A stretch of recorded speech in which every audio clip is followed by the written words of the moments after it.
What is up, y'all? Cashflow and Coffee.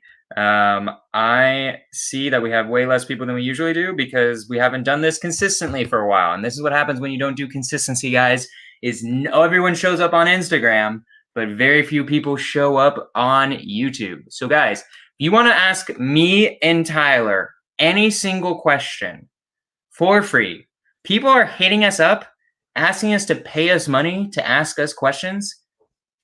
This we do for free. For an entire hour, if you go on YouTube, onto my YouTube, I am going to answer your questions for free. There's one person on YouTube, I bet it's Luke. He gets to just ask whatever questions he wants to make his business come true. People are offering to pay me $500 an hour for this, and I'm doing this for free for you guys right now. So come on to YouTube. It's my YouTube, Jonah Corchin, if you actually want to ask some questions and actually create a business, because I don't know what you did that. Daniel Quijano, my hair needs a haircut. When it gets this long, it just starts getting all crazy and shit. So I need to get a haircut. I'm kind of I need to trim my beard. I need to get a haircut, all sorts of good stuff, right? Grow the beard out. No, fuck that. I'm good. I've done that before. I look super fucking fat and very, very rabbinical.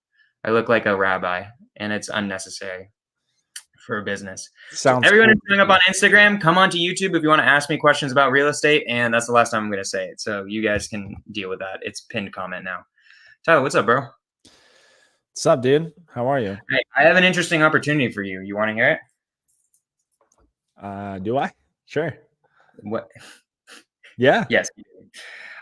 So a friend of mine doesn't like setting up systems. She wants to really revitalize her wholesaling business. She's a very prominent fix and flipper, but she wants to she used to have a wholesale business that generated like 40K a month, but it just hasn't been there because she's been focusing on fix and flipping, and she just hates setting up systems, right? Mm-hmm. She's like me. I would rather have someone else set up the systems, mm-hmm. right? I just don't want to do that. Would you be interested if they paid you a consulting fee, and you got to think about how much you'd be willing to pay for to help set up their system? It's got to be a good price, but yeah. Yeah, think about the price that you would be. I'm going to connect you to, basically. Okay. Nice, Carlos. Do you actually have any questions, though? You got to start asking questions, and then this podcast really starts getting going, So everyone who's on Instagram, come on to YouTube. You guys aren't going to be able to ask your questions. If you ask a question on Instagram, I'm not going to answer it. So yeah, it's just something. It's interesting. They're a really good friend of mine. They wanted me to consult them. I'm like, I'm not going to be able to, if you're using Simple Send and you have a tech question about it, I'm going to be basically useless for you. I was like, what part of wholesaling do you need help with? She's like, setting up a system. I'm like, setting up a business system, or setting up hand holding how to set up a tech system. She's like, a tech system. Well, I was thinking about it as a possibility, as also an offering for Simple Send. Maybe, maybe not. That would be hiring people, and then we do that. This would be one-on-one consulting. I think you should get all the money for it. If she actually hires you, maybe pay me a referral fee or something. But you're going to be doing all the work, so I feel bad taking half of it on this one. Yeah. What system is she wanting set up? Her entire freaking business, or? So literally that's what Angie said. She needs help. She was like, I want my wholesaling business set up in a system for me. I don't want to fucking do it. Right? I gave you half of my company to do that. So think about what you can charge her. Right? Your boy's about to have a Ferrari, is all I'm saying. No, I'm just kidding. Yeah, I know. I mean, it's definitely worth it. But anywho, so it's just a possibility. Oh, Daniel Quijano's in here. Angie's in here. Wow, we have some goats. We have some goats of the. Does she have one already set up? Nope. Her wholesaling business is basically dead. She's good at fix and flipping. She fix and flips to this person, but she told me her wholesaling business is dead, and so she wants to revive it. And I'm like, what is basically has to, for me to say yes, it has to be in high level. It has what? For me to say yes, it has to be in high level. No, I mean she's gonna no. She's gonna buy Simple Send. Oh, okay. Oh, perfect. She's like already like, yeah, I'm gonna probably buy Simple Send, but I want someone to set it up for me, right? And she's like, I'm willing to pay somebody. I just need to know the price. And I'm like, all right, he's probably gonna charge you like decent amount of money, but that's up to him how much it's worth to him and figuring it all out. But anywho, so there you go. You get a consulting lead, a little bit of extra income that I just threw your way. Let's go, baby. Yeah, and I don't get any of that because I'm just such a good fucking person. All right. To avoid shine object syndrome, can I still wholesale all cash fix and flip deals in 2024? SoCal, Inland Empire. Tyler, is wholesaling dead? Honestly, you might as well just give up at this point. No, just kidding. Of course. Of course you can. We basically like, yes, it is dead. Don't do it. Give up on real estate. Real estate's dead. We have reached the top. It is going to lose 50% over the next 10 years. We've already stole all the deals, so you might as well just not even try. Unless you're doing deals through our company, you might as well just give up. That's basically what kind. I'm sorry, Carlos, I'm making fun of you, but I don't it's to me, it's like you see it all around you, right? It's like, it's almost like asking me, like, is it still going to rain tomorrow? Or will it ever rain again? Like, it's just like, what do you mean? So many people are doing cash deals all the time, right? So it's just, it's a funny, to me and Tyler, cash deals are not going anywhere, my friend. Yeah. The wholesaling will always be a thing. In recessions, it'll be harder to make money. And we're not even in a recession, but if we were in like a full-blown 2008 recession, you can still, there was still wholesaling happening. It was just much, much lower, right? So hello, everybody. Thank you, Daniel. Thank you. All right. Does nobody have any questions? If you guys don't have questions, I'm just gonna talk to Tyler about business and shit. Like, I'm just gonna use this as a time to talk about business because we already answered that. If you guys don't ask any questions, I'm just going to talk to Tyler about business, right? Unless there are some old questions. Let's see. Are there any old questions that I never answered? There's like one. Okay. People ask such long questions. Carlos, everyone has a niche, bro. I don't do any creative deals. I buy creative deals. But yeah, not everyone does creative. In sub 2, it's pushed a lot, but you just don't have to. You don't have to do that. You don't have to be pace. Hi, Jonah. I heard you at Real Estate Disruptors today. Yes, thank you. Blah, blah, blah. Really impressed. I have a question. For the years I started agent outreach in the last couple months, agent outreach shows a lot of promise. Yes, thank you. I'm now doing outreach in the mornings, on-market offers in the afternoon. I'm wondering if you think I should stop making on-market offers completely and focus on micro flips and / reaching out to buyers to build the dispo list. In your opinion, is calling on market deals a waste of time? What's the best list for off market you would consider? Thanks. Interesting. What do you think, Tyler? That's a good question. Well, I mean, if you're already doing agent stuff, I don't know where the micro flips came from. It came from my podcast. Oh, I see. Because I said I did everything because I'm a beast. Because I'm just that guy. Agent outreach and MLS are two completely different things. So, how are they two completely different things, Tyler? Because everyone thinks they're the exact same thing. No, I mean, one's on market, one's off market, and there's a lot of different variables that go into both. MLS is like I look at MLS more of a numbers game to me. Like, that's where I just spit out so many freaking offers, and then I get a couple deals a month maybe, and I'm sending out like 100, 200 plus deals a month or offers a month. That's what MLS to me is. You need like 100 offers a day for MLS. Freaking 100. No, I'm not. I'm like not joking. I have a friend who does that. He just has an automated spitting machine that's like 100 offers a day. It's crazy. That's fucking insane. Well, look, the business model can be done. It's not my personal go-to. The agent outreach method if you're going to do any or even consider both, to me it just makes more sense. Why wouldn't you just reach out to more agents and have more conversations with agents rather than splitting your day into two, where you're doing like a little bit of agent outreach and then a little bit of MLS offers? Like you're Right. splitting your time into two different business models. Just put all that time into one, and then I think you'll be better off doing that, in my opinion. Yeah, I mean, um, I agree that he shouldn't be doing on-market offers. On-market offers work in certain markets. Agent outreach works in every market. There's no market where agent outreach doesn't work because it's like it's almost like a direct to seller type of approach, right? The reason why you do one over the other, in my opinion, is your personality type. Like on market offers, you're going to have to be able to create a system that's spitting out like 100 offers a day, like something insane. You're going to have to give out so many offers. It's ridiculous, right? Where it's just like, fuck it, we made it work, right? Um, Off market is better for people like me, right? You have to be partnered with a visionary, a closer, in an agent type of scenario. So it kind of depends on who you are, in my opinion, of what you should and shouldn't be doing. In terms of a dispo list, no, you should just find a dispo wholesaler in your market. If you're in California, that's us, right? Um, so yeah, that's what I would do.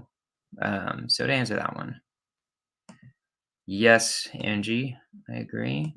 Thank you, Charles. It was great being an OC. That was a great time.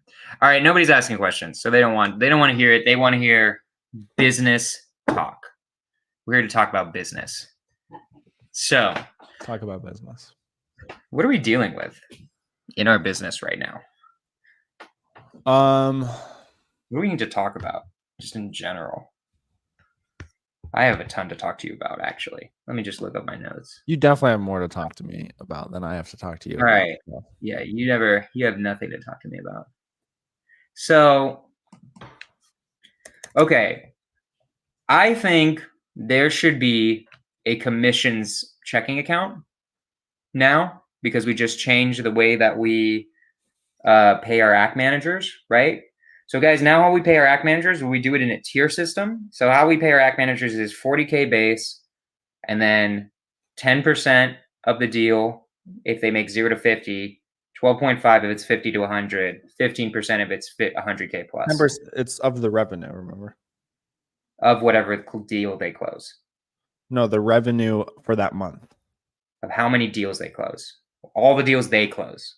Yeah. The month's total revenue, not per talking deal. to Tyler about the idea of how we were doing it is we were paying it out every week or every 2 weeks, right? Just on a normal pay schedule because we're doing it by the deal, guys. So now I'm asking Tyler, well, if we have to do it by month, we might want to just have a checking account that's saved for the commissions until we have to actually pay those commissions at the end of the month, right? This might be a smart idea instead of just having it all go into OPEX and then we don't really know where the commissions come from because now we have to save it longer than we normally do, right? So I don't know what your thoughts are on that, Tyler. I can think of a few things that we have to figure that out. What do you think of that? It could be good. Because how are we going to like separate what the issue is I don't even know how many commissions are going to be separated, right? We might have to save like 15% of every single deal and put it into commissions. Mm-hmm. And then we see what they get. And then if it ends up being 10%, and then if it ends up being 10%, that goes into OPEX. Does it end up being exactly the same? I'm thinking about it. It might end up being exactly the same in the end. Because what would we do at the end of the month? So like we're like, okay, it ended up being look 10%. at how much revenue did this person bring in? Okay, what tier bracket are they in? Then take that percentage out of the commissions account, and then yeah, and then what do we do if like let's say they made 10% though, and we have like 20% in there? What do we do with the extra 5% that was saved? Just put it into OPEX. Take it home, baby. Take it home.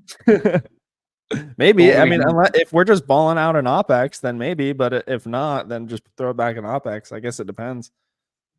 If we just throw it back into OPEX and there's literally no point to any of it, though, then there isn't a point to the account.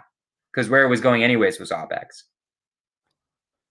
Yeah, but that right? would make me that would give yeah, technically, but you would give me less manual work. Also, Yeah, just no, not putting it in exactly. OpEx. So it Not might be just exactly a because terrible idea. it wouldn't be the exact same amount because before the way we're doing it now is like I'm only putting the exact commission amount in OpEx.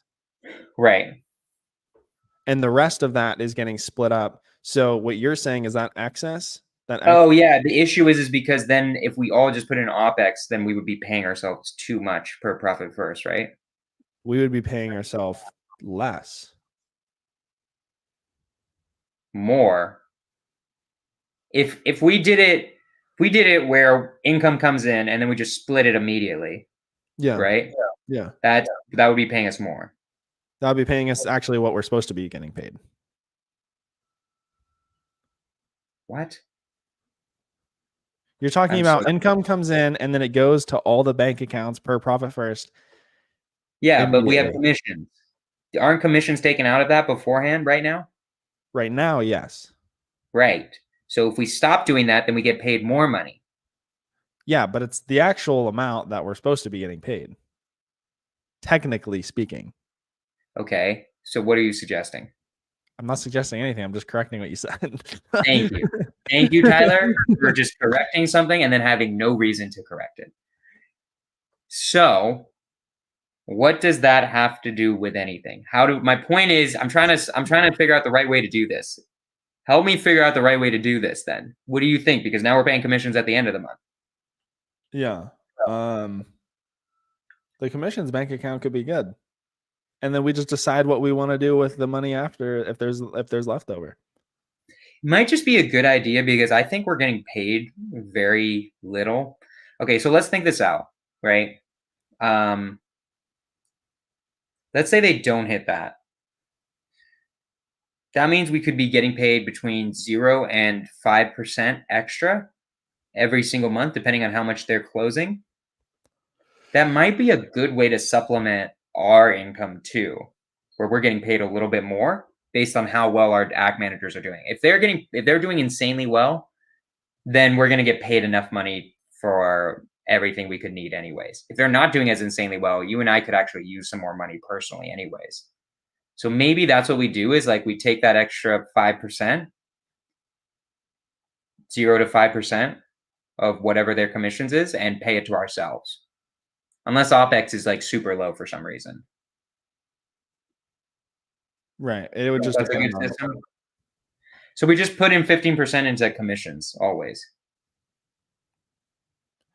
Yeah. I mean, yeah. Would we need to do a little more though because it would be for the AC manager, lead manager, and dispo manager? I think it should only be for the tier system. Okay. I think everything else should be exactly the same. Because they're the only ones getting paid monthly on the commissions, right? Or are we switching everyone to monthly commissions? Because it doesn't make sense. Like for the dispo manager, why are we waiting for them? Or the lead manager, they're also not on a tier system. Only the AC managers are on a tier system. No, I know. That might be confusing for the bookkeeper. Yeah, that would be very confusing for the bookkeeper. Yeah. I don't know. I'd have to like really sit on this and like think about this and what's the best way to do that. Think now. Help our audience out. I have no idea.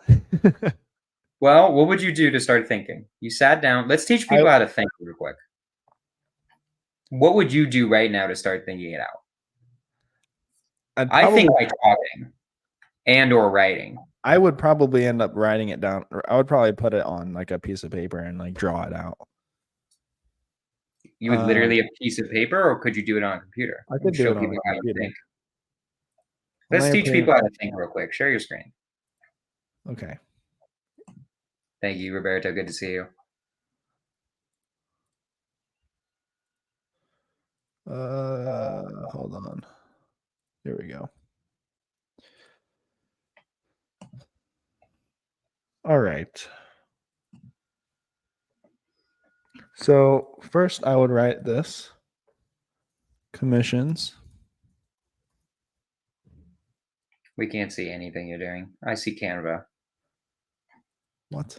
only. Oh my god. I only see shoot. Canva. Sorry. Now? Yes. AC manager is 10%, 12.5%, 15%. Lead manager is 5%. Dispo manager is 5%. So really there's a total of 25%. Yeah, that's the max amount of commissions we pay out any month is 25%. So if we bring in, let's say we brought in 100K.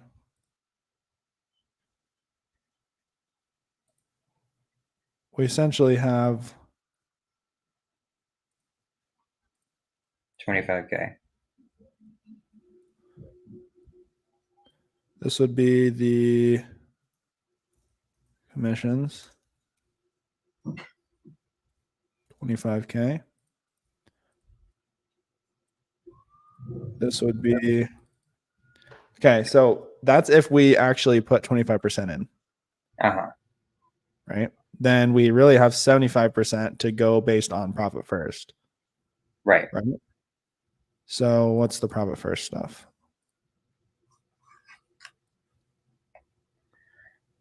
Hold on, let me share my full screen. Hold on.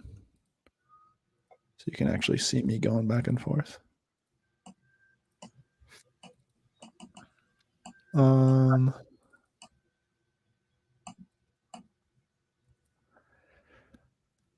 Would make it where we're getting paid very little.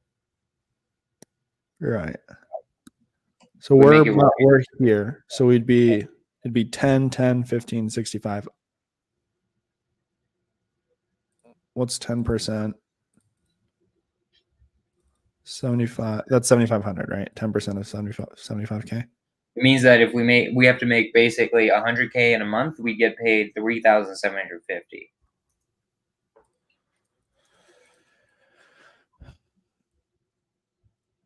We have profit though too, which is also 7.5K. That doesn't get paid out for like 3.5 quarters. So we'd have like survival money if we make 100K and we don't pay ourselves any of that commission, right?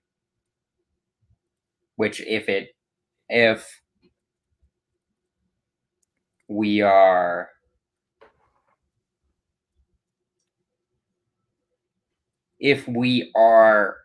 killing it, which is actually what we want, then we're going to make like still no money. We made 100K a month. That's only 3,750 each to us every single month, which seems like an unsustainable model in general. Yeah, that's horrible. The whole new pay structure might not work.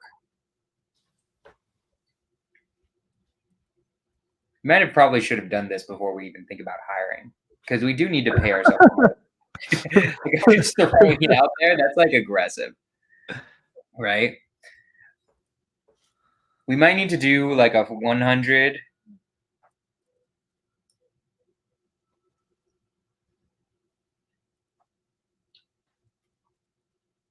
We might need to do more of the 500 to a million because of all these commissions. It's almost like the company is really not making as much money. Oh yeah, you're right. Right? We might technically be in a 500K to a million range because the commissions are making our revenue 25% less, basically. Right?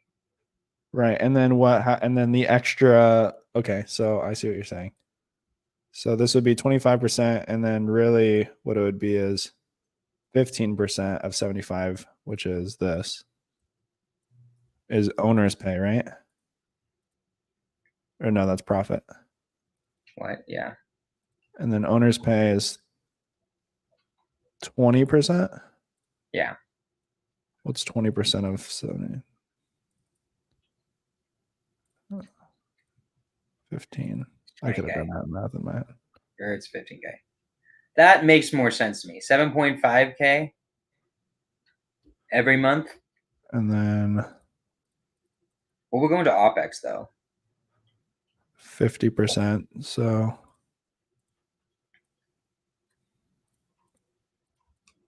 37.5. Okay. Now here's what we have to think about. How much is OPEX going to get drained if we have this system is the issue, right? So they would only get this much in commissions. It's true that they would only get this much in commissions if they're hitting 100K at least anyways, right?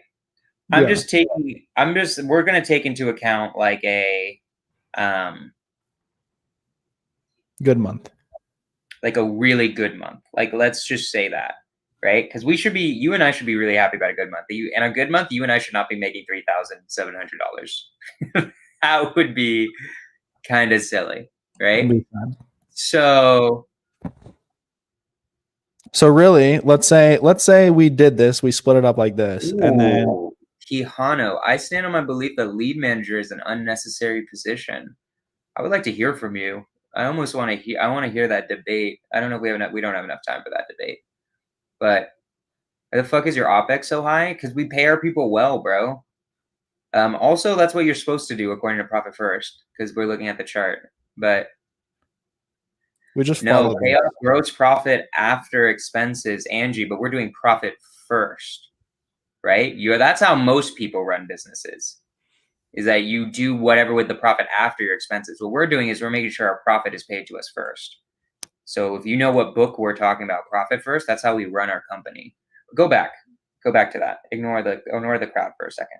So let's say the minimum amount to make this happen, right? It would be, you're paying, let's say if we're paying 2 lead managers, one act manager, and 1 dispo manager. That's 40,000 plus 40,000 plus 40,000 plus 70,000 divided by 12.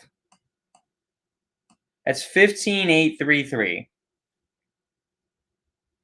just in their salaries. Add another 5K for VAs. I'm just going to throw that out there. What do you think? How much are we paying for VAs per month, you think? Around 5-ish K? I'd probably put it to 6. Plus we're hiring more right now anyways. Okay. So now we got like 21,833. Plus all the other random bullshit. I'd add like another 10K. God damn it. So we're at like 32K-ish per month on just everything. Right? The system technically works on a good month. This here? Yeah. This system. Because then, okay, let's say make it like a little bit of a worse month. Do like 50K. Let's say we have like a really bad month. That's a lot of bit of a fucking worse month. But I mean, like, there are going to be months where it's 50K and like people just didn't do their fucking jobs, So put everything where it's supposed to be with a 50K, because now the act manager, it's 10% in commissions. Right, but we're never gonna know is the problem. So we're gonna have to from the very start saving. I understand. That. You and I are testing out different scenarios right now. Make it 10%. Like I want to see the worst case scenario. I want to see each case scenario. So put 10% commissions. Okay, so that's what, 5K? Yeah. And then now make everything else. Now do profit first on the 45K. Owners pay 25.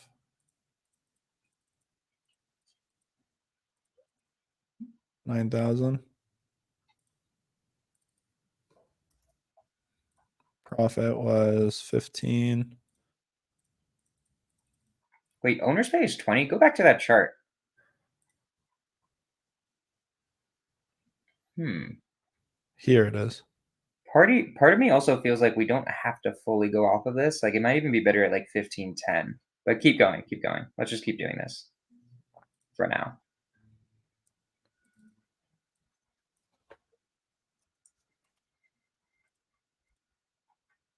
UpX is 50%.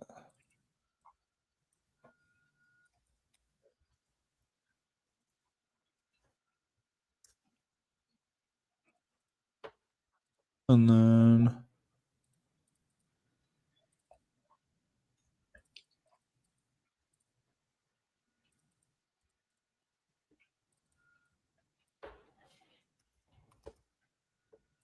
that's what Okay. All right. So, okay. And then 22.5. So that would drain the OpEx a little bit, obviously, right? But no. Sorry. You're right. I'm an idiot. What? Shit. Just control Z all everything, basically. Because we're gonna take out 15% no matter what. So put 15% into commissions and then That's what I was distribute. saying. Yeah, I fucked that up. I'm sorry. You were right. So 12.5, right? Yeah. Now put everything else where it's supposed to be after that. Remember this number, 37.5. Okay.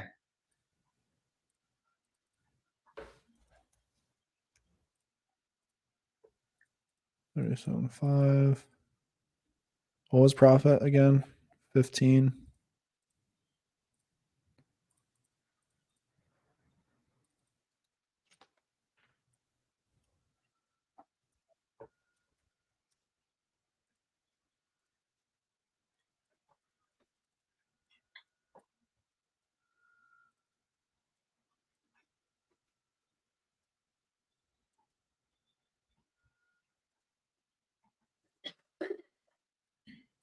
Okay. So that's what you would do. And then, so let's say it was a bad month. Probably what you would then do is you would take, at the end of the month, you would take, okay, we're going to cut the commissions in half, and then we should just move into OpEx. That's what it should be, right? That's what it would end up being, I think, is the right system. Because salaries wise, we were already at, just for our basic system that we're trying out, 15.8. We would be at, that would hit like payroll for the month, basically, right? Probably more because of taxes for W-2s. So I'm gonna add like, Yeah, that was not taken into consideration. another 4K or something.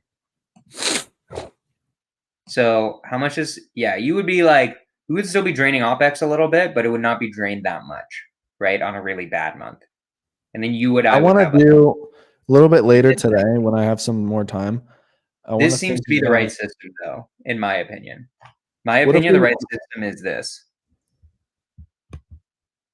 Is you always put a 15% into commissions, and then depending on how well they did or how badly they did, if they actually hit all the 15%, they get all the 15% commissions. If they get 12.5, we pay them 12.5, 10, 10, and then you and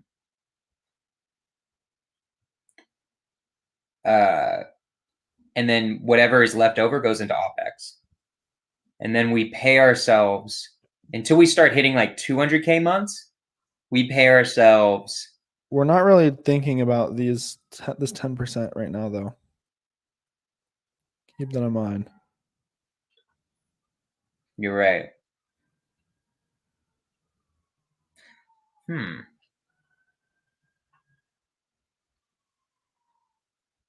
That's also true. Really, we should just take out all the commissions. Put the whole thing in there and then split it, right? That's what we have to do, right? On a really bad month, I think you and I are just going to get paid very little. Because, like, I think it actually makes sense. Did I just do that? What? That came out the same. Did I just do that? 10% of 5. Yeah, you did. So you did that anyways. Wait, is So this then is all this stuff correct? Hold on. yeah, everything's correct. Good job. You did it right. Oh, I did do that. Okay.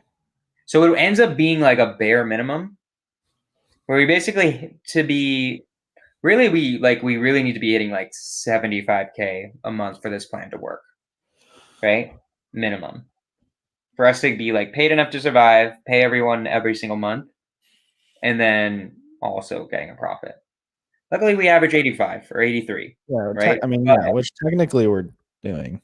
But anywho's, I mean, if this lead manager, the whole point of having these lead managers and adding them in is to make it where that goes up. So like, if that's not working, then we just won't do. I'm very curious what Daniel's argument is for the lead manager. Daniel, remember he does direct to seller. He just started doing direct to agent. But it'd be interesting to see. Daniel, Wait, you want to come on did here? he not do a lead manager, even direct to seller? I don't know. Let's see. Keanu, you on here, bro? I'm gonna DM you the link if you are on here.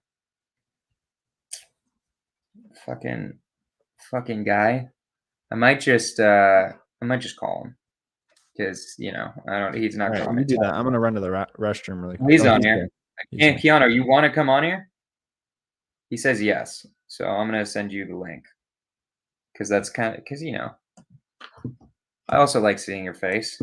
I'm curious about your argument. I want to hear it. This is why, guys, you become high level. It's because then high level people watch your podcast, and then you just get to ask them free questions.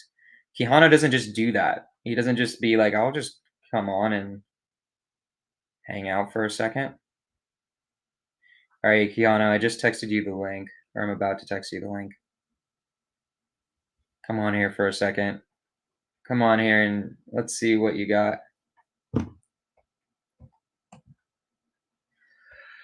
Oh, good job, Tyler. All right, I'm taking you off the screen then. So yeah, we'll have Keanu come on here, debate us for 6 minutes until we start. I'm just gonna get his opinion. I'm not gonna debate it. But Tyler's back.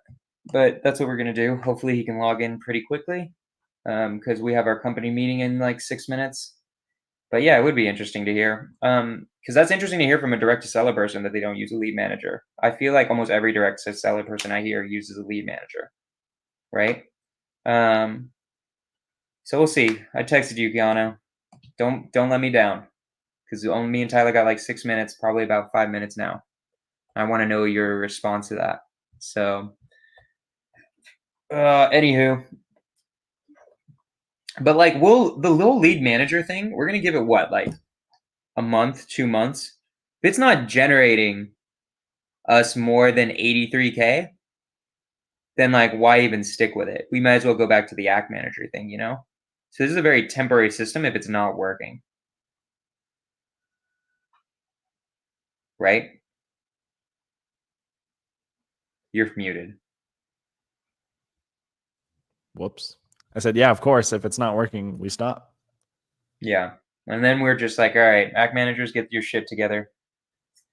Figure it fuck out, guys. Then we just go all commission mode, and then we freaking hire 20 act managers and say, fuck it. You want to go the Samsung route? Yeah, dude, Honestly, that might be the right route. Maybe he was right all along. I don't know. Maybe the Samsung route of hire 30 people and then fire 24 of them, and then you have 6 amazing act managers. That's what he did, and he has as profitable as a business as you and I. So I mean, that's what I'm pretty sure. Did you ever talk to Austin about? Is that what he does? I have no idea. I'm very curious of how Austin has his team. You can ask him. I can text him whenever. I feel like Austin wouldn't do that. I don't know what he uses, Angie. I don't know what system he uses. I have no idea. Keanu, my guy. What is going on? Hold on, bro. Bro, it's always a good time talking to you, dude. There we go. Hold on. I had to mute you out. I was echoing. All right. What's up? Good to see you. What's going on, for a second. But good to see you, bro. All right, why do you not like lead managers? Let's hear I the think argument. if I had to summarize it, it's because I've done this for a long time, right? Like I've worked in a lot of industries, I've done sales in a lot of industries, I've run sales floors in a lot of industries. You learn what works and doesn't work, what is and isn't necessary. So, like in a lot of call centers, you have fronters, right, which are kind of like your cold callers, and then they get to the closer. Every once in a while, you'll have a TO, which is like the sales manager who's listening and overhearing the calls. When I first heard about this lead manager idea in real estate, it didn't make sense to me because a lead manager is doing the job of a salesperson, which is the acquisitions manager. All we're not adding anything to the acquisitions process. We're just removing work from the acquisition person's job. And my question is, Right. okay, is there value of that? Maybe, but then why? What's the value? And I've never been able to see that for a Here's while. our Go ahead. here's what we're thinking. These act managers, most of the time, are not the most organized people. If we had someone who's just lead qualifying the entire time and just sending the act managers hotter leads or leads that actually could turn into something, so it just filters the bullshit, then we have a system where like the act manager is just dealing with leads that are like much more likely to close than these leads that like are not really leads. The problem is here's the issue with that. One, you're right. Acquisitions people are generally sloppy. This doesn't solve their organization issues, right? It just gives them, like really, it'd be better served to give them an acquisitions assistant that helps them put all the notes in the CRM and make sure that they're tracking their follow-ups. That's probably more useful than a lead manager. Because here's the thing. A lead manager is by definition less qualified than the acquisition person. Right. And you're putting them in at the most crucial part of the stage where they're trying to find out if there's an opportunity here, right? So essentially, when there's already a teed up opportunity that needs to get done, that's when you're putting the skilled person in. Okay, that makes sense, but wouldn't you want to put the skilled person in at the beginning so that way that lead manager isn't missing opportunities? Because I'll give you an example. There's been plenty of times where I've done call calibrations for my team over the years, and I'm like, what'd you do with this lead? Oh, they weren't interested. I'm like, what are you talking about? They weren't interested. There's 4 things that they said that demonstrated motivation. And this is when I had lead managers, and they didn't recognize that because they didn't have the skills to recognize that. So if we had to summarize, because I know you guys have a meeting, the amount of things that you miss by putting a lesser skilled person on an important pivot stage of the conversation, I think is you're risking losing opportunities year over year, depending on your lead volume. That you're probably looking at 20% of the leads that you lost because your lead manager didn't know how to recognize what was and was not a lead. And so are you making up for that by giving your acquisitions person easier conversations? Maybe. But I mean, that assumes that the lead manager sends over a perfect stream of leads, right? I don't Were think you the using a virtual assistant? No. No, that was an American. Yeah. 100%. And it's It's a just good and argument. I mean, look, I've just like I tried doing the lead manager thing on the team for a long time because I wanted to give it a shot. I think we tried it for maybe almost a year, and it just came down to like, why are we doing this, right? Like you either can or you can't acknowledge or identify what is a good lead. If you can, you should be closing it. If you can't, then you shouldn't be on the phones anyways. Right. Did you ever have the problem of your acquisitions managers having like just kind of too much on their plate, too many tasks to do in a day? No, I mean, what's a task? Following up with people and trying to close a deal? Here's the thing, right? that's also easier with direct to seller, right? Direct to seller, you already are calling the house that has motivation. With agents, you're just calling agents, and the agent might have nothing right now. That's also the difference. It's like our leads may or may not have anything at the moment, while like a direct to seller always has a house. Otherwise, you wouldn't be calling them. Right? I could see that, but here's my question, because in my head, we had this conversation literally last week on Friday with my team, and they had talked about lead managers. We had this same back and forth with it. If the goal of direct to agent is building relationships, are you adding a gap in the relationship by putting someone who's not going to be a part of that relationship? This was my initial worry. I think the lead manager is the relationship professional. The lead manager is the agent's best friend. It's like the lead man. It's weird to think about, but like in our head, like the lead manager is actually the one developing the relationship, and then it's kind of like a good cop, bad cop thing. And then the bad cop comes in and is like, "Hey, okay, so here's the actual numbers. Like, I'm the finance guy. Nice to meet you. Here's what we got to do," and then closes it. So we should track this, right? Because as of right now, I just brought on a new acquisitions person on the team. We're switching some stuff around. We have 2 people that are going heavy into the direct to agent. Maybe we try it without the lead manager. You guys try it with the lead manager. Let's compare notes. Let's see We've how it been goes. trying without the lead manager, and it feels like we keep capping people out, but it also could just be that we need even better act managers. It's possible, right? We talked to Keegley, and Keegley doesn't use lead managers. So it's an interesting idea. We want to try it out just because we're like, if we could like double their leads every single day, the act managers that they're actually calling, it could be a pretty good system, but it's riskier because when we deviate from Keegley, it's always a risky idea. Keanu, I love you, but we're gonna get to our team meeting, and so we can continue this conversation later. But I appreciate you. Appreciate you guys. Let me know. Keep me posted. Keep everybody posted, bro. Cashflow and Coffee, guys. We will see y'all next week.